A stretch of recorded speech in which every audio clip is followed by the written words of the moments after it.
সময়ের সাথে সাথে বিমান নিজেকে সাজিয়েছে আধুনিকতার ছোঁয়ায়। বিমানের বহরে যুক্ত হয়েছে বিশ্বের সবচেয়ে অত্যাধুনিক সব উড়োজাহাজ। বর্তমানে বিমানের বহরে রয়েছে ১৯টি উড়োজাহাজ, যার সবগুলোই নিজস্ব মালিকানাধীন। এর মধ্যে আকাশের বিস্ময়খ্যাত জ্বালানি সাশ্রয়ী বোয়িং 787 ড্রিমলাইনারগুলো বিমানের গর্ব। আকাশবীণা, হংসবলাকা কিংবা গাংচিল নামগুলো শুনলেই গর্বে বুক ভরে ওঠার কথা। এর সাথে যুক্ত হতে যাচ্ছে আমেরিকার বোয়িং কোম্পানির নতুন ১৪টি উড়োজাহাজ।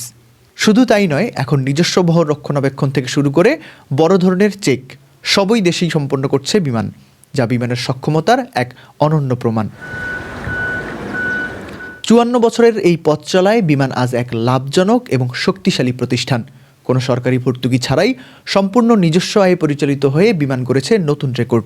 ২০২৪-২৫ অর্থ বছরে বিমান আয় করেছে ১১,৫৫৯ কোটি টাকা, আর সব খরচ মিটিয়ে নিট মুনাফা অর্জন করেছে ৭৮৫ কোটি ২১ লাখ টাকা, যা গত বছরের তুলনায় প্রায় ১৭৮% বেশি।